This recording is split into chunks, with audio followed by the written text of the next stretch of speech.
Welcome back, everybody, to the Deep Dive. Today, we're going to be tackling a topic that's both pretty exciting and also, I think, a little bit unsettling for a lot of people, and that is AI in warfare. We're going to be taking a deep dive into this timely topic using an article that was actually just published today by Jay Poole. It's called "The Father of the Terminator Speaks Out, James Cameron on AI in Warfare and Humanity's Risky Future." Pretty catchy title. October 25th, 2024. So very, very fresh. Yeah, it really is. And I think, James Cameron's voice carries a lot of weight in this discussion. Yeah. Because he's not just a filmmaker. He's actually really involved with a lot of technology. Yeah. And kind of understands the implications of it. Exactly. He's not just somebody who's making movies about it. He's actually, really invested in how technology is going to reshape the world. Yeah. So the article kind of kicks off with this idea that James Cameron, the director of the Terminator, is now sounding the alarm about AI and warfare, drawing these parallels between his iconic film and the actual real-world development of autonomous weapons. Yeah, I mean, I think it's something that's really been fascinating to follow, especially over the past couple of years. You see things like the use of drones in the Ukraine conflict, and it's a very real example of how AI is already changing the battlefield. It's not just a science fiction concept anymore. Yeah, it's happening right now. And I think that's what makes this so unsettling for a lot of people. We're not just talking about some theoretical future. This is happening right now. And that really kind of raises the question of what happens when machines are making life or death decisions in combat? Yeah, that's a question that Cameron really gets at in this article, and he talks about the ethical implications of this idea of giving machines what he calls kill authority, basically giving machines the ability to decide when and whom to eliminate. And that's something that he feels very strongly that we should not be doing. It's a chilling thought, to be honest. Yeah. I mean, I think it's something that a lot of people have a hard time wrapping their heads around, kind of put it into more concrete terms. How comfortable would any of us feel if an algorithm was making a decision about whether to use lethal force in, say, a hostage situation? Exactly. And I think that gets at the heart of the problem here, which is accountability. In traditional warfare, you have a chain of command. You have human judgment at every stage. But with autonomous weapons, who is responsible when things go wrong? It's a very real concern, and I think the article also kind of digs into this idea of an AI arms race. Yeah. If nations start believing that they need to have autonomous weapons in order to stay competitive, then the ethical considerations are probably going to take a back seat. Yeah, Cameron is very concerned about that. This idea that even countries that might have strong moral principles might be forced to compromise because they feel like they're falling behind in this technological arms race. And that could really lead us down a very dangerous path. Absolutely. So we've got this immediate concern about autonomous weapons and the ethics of that. But the article also goes beyond that, and it really dives into this broader implication of AGI, artificial general intelligence, which is basically this idea of an AI with human-level intelligence, or maybe even beyond. Yeah, and Cameron believes that. AGI is going to ultimately reflect humanity's best and worst qualities. He even uses the example of Asimov's 3 laws of robotics, which I think a lot of people are familiar with, this idea of setting up these rules to prevent robots from harming humans. Yeah, those rules always sounded so simple and straightforward, but I think Cameron's point is even humans struggle to follow basic ethical guidelines consistently. Exactly. So if we can't even manage that, can we really expect AI to do any better? And I think that's a really thought-provoking question, because it suggests that we might be setting ourselves up for a much more sophisticated version of our own flaws, but on a much larger scale. And what's even scarier is Cameron doesn't stop there.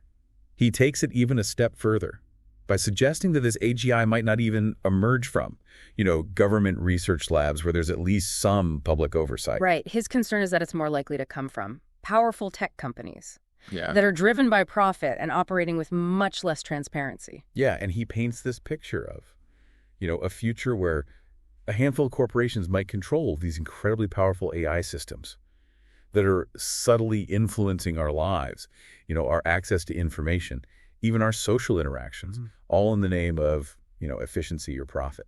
It's a pretty unsettling scenario. And in some ways, Cameron believes it could be even more dangerous than like a blatant Terminator-style takeover. Yeah, because it could be this slow, almost imperceptible shift where AI is just kind of woven into the very fabric of our digital lives before we even really realize what's happening. And I think that's what makes it so insidious. It's not this big dramatic event. It's this gradual erosion of our autonomy.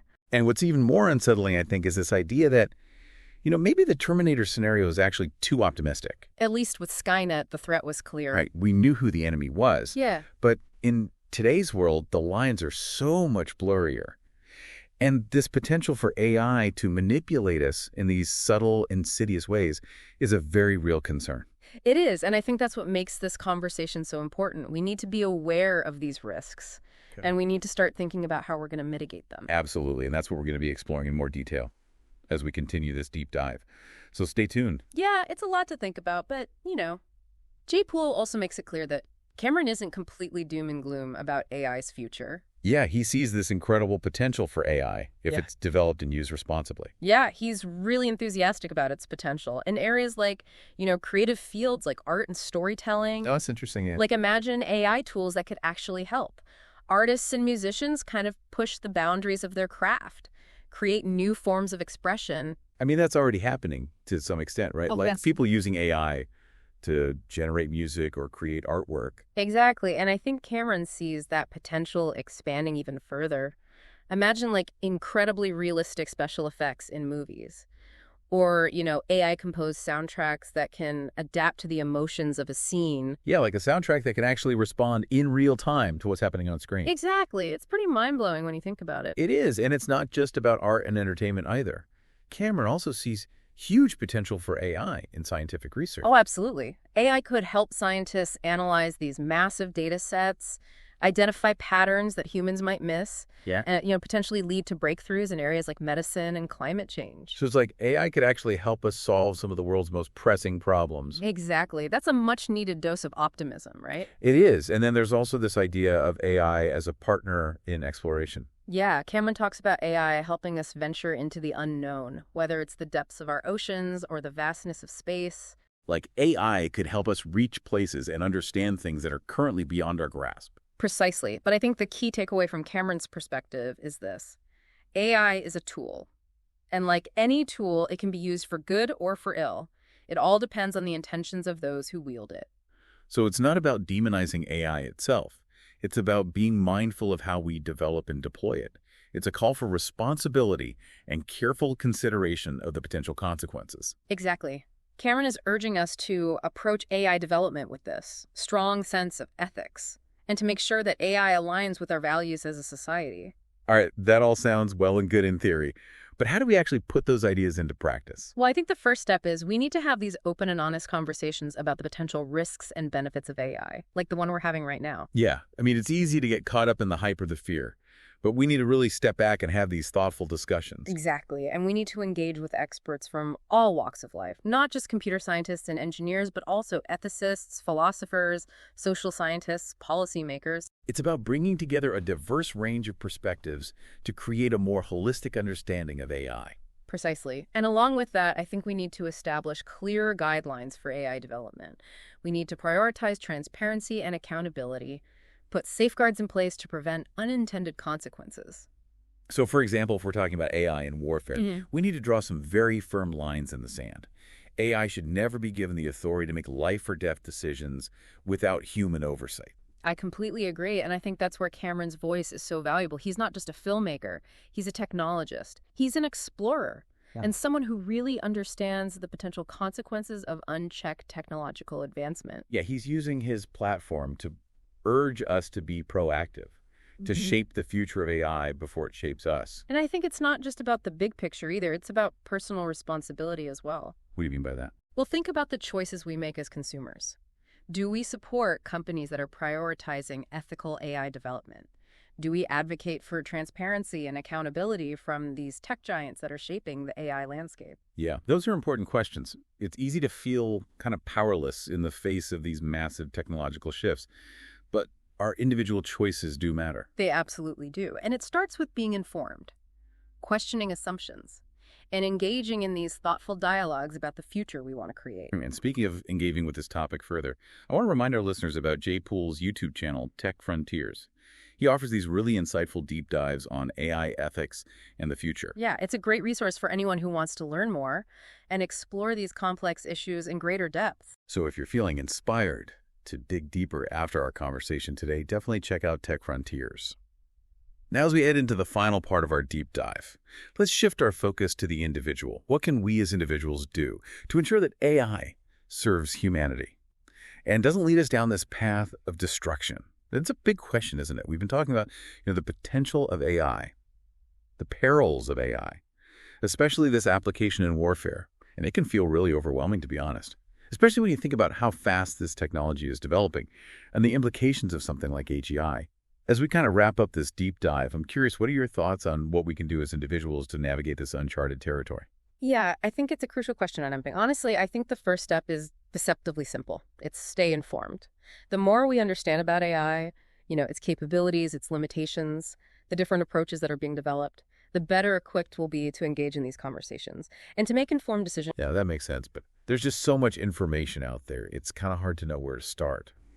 And it's not always easy to separate fact from fiction, especially with all the hype surrounding AI these days. Oh, absolutely. And that's where I think it comes down to being a discerning consumer of information.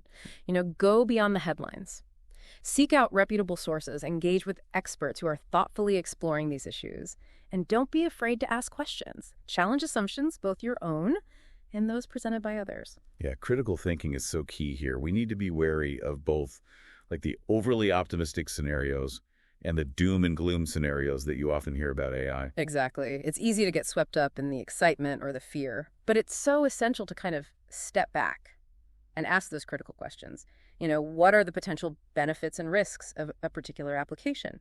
Who stands to gain and who might be harmed? What safeguards are in place?